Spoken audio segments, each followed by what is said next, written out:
আসসালামু আলাইকুম। গত পর্বে আমরা দেখলাম যে কিভাবে আমরা ডাটা ফ্রেম বা ডাটা ক্রিয়েট করতে পারি। আজকের পর্বে আমরা দেখব কিভাবে কোনো সিএসভি ফাইলকে এডিট করতে পারি এবং সেটা নিয়ে কিভাবে আমরা অ্যানালাইসিস করতে পারি। তো চলুন শুরু করি। গত পর্বে আমরা এরকম ডাটা ফ্রেম একটা তৈরি করেছিলাম। তো আমরা সেই ডাটা ফ্রেমটাকে রিড করার জন্য, জাস্ট রিড করার জন্য, সবগুলো ডাটাকে একসঙ্গে রিড করার জন্য ওই ডাটা ফ্রেমটা এখানে লিখলেই সেটাকে রিড হয়ে যাবে। এবং সেটা থেকে পার্টিকুলার কিছু হেডিং রিড করার জন্য আমরা হেড লিখতে পারি। এখানে হেড দেখতে পাচ্ছেন যে এই ডাটা ফ্রেমে আমরা দেখলাম যে 10টা রো ছিল, আমাদের 10টা রো থেকে হেডিং কয়েকটা রো, অর্থাৎ 5টা রোকে আপনার শো করবে যখন আমরা হেড দিব। তো হেডের মাধ্যমে আমরা অনেক বড় ডাটাকে রিড করতে পারি অল্প সংক্ষেপে। এছাড়াও আমরা ডাটা ফ্রেম থেকে ডাটার শেপ দেখতে পারি, আমাদের ডাটার কী ধরনের শেপ রয়েছে। এখানে 10/4 দেখতে পাচ্ছেন, অর্থাৎ 10টা রো আর 4টা কলাম রয়েছে আমাদের। এছাড়াও আমাদের ডাটা ফ্রেমে এই যে আমরা যে ডাটা ফ্রেমটা তৈরি করে নিয়েছিলাম সেটাতে কি ইন্ডেক্সিং আছে সেটা আমরা দেখতে পারি ইন্ডেক্স নামে। তো স্টার্ট হয়েছে 0 থেকে এবং স্টপ হয়েছে 10 থেকে। আমরা যেহেতু কোনো এখানে ইন্ডেক্স দেই নাই তো সেটা দেখাচ্ছে। তো আমরা একটা ইন্ডেক্স এখানে বলে দিতে পারি, আর ধরলাম আমরা ডেট ইন্ডেক্স এখানে একটা অ্যাড করব আমাদের ডাটা ফ্রেমে, pd.date ইন্ডেক্স। আমরা ডেট রেঞ্জ নিতে পারি, pd.date রেঞ্জ। আমরা আমাদের ডেট রেঞ্জটা কত হবে সেটা বলে দিতে পারি, যেমন 2022 আজকে 03 মাস আর 20, এবং আমাদের কতটা পিরিয়ড হবে বা কতটা আমরা ডাটা নিব সেটা বলে দিব, পিরিয়ডস ইকুয়াল 10। এবং ডেট ইন্ডেক্সটা যদি আমরা রিড করতে চাই তো ডেট ইন্ডেক্সটা এখান থেকে দেখতে পারি, যে ডেট ইন্ডেক্সটা রয়েছে এখানে। তো আমরা যে ডাটা ফ্রেমটা তৈরি করে নিয়েছিলাম সেই ডাটা ফ্রেমে ইন্ডেক্স সহ ডাটাটা নেই, data frame with index equal, তো আমরা এখানে ইন্ডেক্স বলে দিব।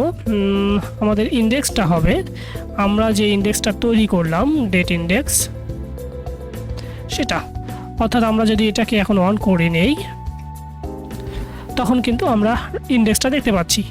এখন যদি আমরা ডাটা ফ্রেম ইন্ডেক্সটা থেকে জাস্ট ইন্ডেক্সকে কল করি তখন আমরা দেখতে পাচ্ছি যে আমাদের ইন্ডেক্সগুলো কি কি রয়েছে। ওকে, তাহলে আমরা ডাটা ফ্রেম কীভাবে রিড করতে হয় সেটা দেখলাম, ডাটা ফ্রেমের মূল পার্টগুলো কীভাবে রিড করতে হয় সেটা দেখলাম, এবং তার শেপ কী ধরনের হয় সেটা দেখলাম। এরপরে আমরা কোনো এক্সটার্নাল যে সিএসভি ফরম্যাট রয়েছে সেই সিএসভি ফরম্যাট থেকে ডাটা কীভাবে রিড করতে হয়, যেমন এই যে এই ফোল্ডারের ভিতরে আপনারা দেখতে পাচ্ছেন যে সাইন লোকেশন ডট সিএসভি নামে একটা ফাইল আমার রয়েছে। এই সিএসভি ফাইলটাকে রিড করার জন্য আমরা কি করতে পারি সেটা এখন আমরা দেখব। তো লোকেশন ডিএফ আমি নাম দিলাম, লোকেশন ডাটা ফ্রেম। তো এক্সটার্নাল সিএসভি থেকে ডাটা রিড করার জন্য pd.read CSV লিখতে হয়।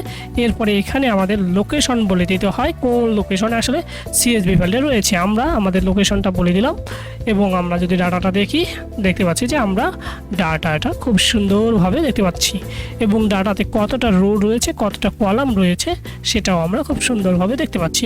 তো এখান থেকে আমরা ডাটার হেডিংটা দেখতে পারি বা হেডটা দেখতে পারি।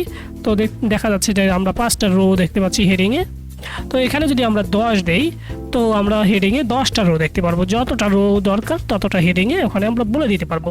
তারপরে হচ্ছে আমরা পার্টিকুলার ডাটার শেপ দেখতে যাচ্ছি, তো আমরা শেপের জন্য শেপে ক্লিক করতে পারি, এবং শেপ থেকে আমরা 0 নাম্বার শেপটাকে দেখতে পাচ্ছি, অর্থাৎ আমাদের কতটা রো রয়েছে সেই রোটাকেও খুব সুন্দরভাবে আমরা দেখতে পেলাম।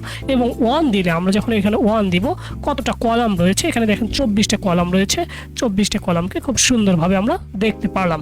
তাহলে ডাটা ফ্রেমের মাধ্যমে আমরা খুব সহজে ডাটা পান্ডাসের মাধ্যমে খুব সহজে এক্সটার্নাল কোনো সিএসভিকে রিড করতে পারি, এবং সেটাতে কতটা রো রয়েছে সেটাতে কতটা কলাম রয়েছে সেটা দেখতে পারি। এবং পার্টিকুলার কোনো কলামকে আমরা রিড করতে চাইলে, যেমন আমরা ডাটা লোকেশন ডিএফ নাম ভেরিয়েবলের ভিতরে আমরা আমাদের পান্ডাসটাকে রেখেছি, তাই না? তো আমরা যে কোনো একটা কলামকে রিড করতে যাচ্ছি, যেমন এই যে ডিটেকশন ক্লাস আইডিটাকে রিড করতে যাচ্ছি, এর জন্য আমরা আমাদের প্রথমেই যে ভেরিয়েবলে আমরা আমাদের ডাটা ফ্রেম বা ডাটাকে রাখলাম সেই ভেরিয়েবলটা নিলাম এবং এখানে পার্টিকুলার কোনো কলামকে দেখতে চাইলে ওই পার্টিকুলার কলামের নাম এখানে অ্যাড করে দিলাম এবং জাস্ট শিফট এন্টার প্রেস করলাম। তো দেখা যাচ্ছে আমার লোকেশন কতগুলো রয়েছে সবগুলো।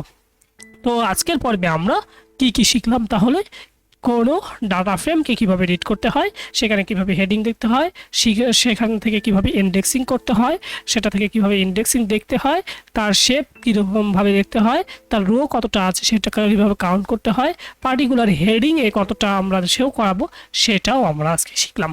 এটাই আজকের পর্বে। আমরা আমাদের আগামী পর্বে অন্য টপিক নিয়ে আলোচনা করব। সবাই ভালো থাকবেন এবং আমার যদি এই ভিডিওগুলো আপনার ভালো লাগে তাহলে আমাদের ইজি সিএসসি লার্ন চ্যানেলে সাবস্ক্রাইব করতে ভুলবেন না। আসসালামু আলাইকুম।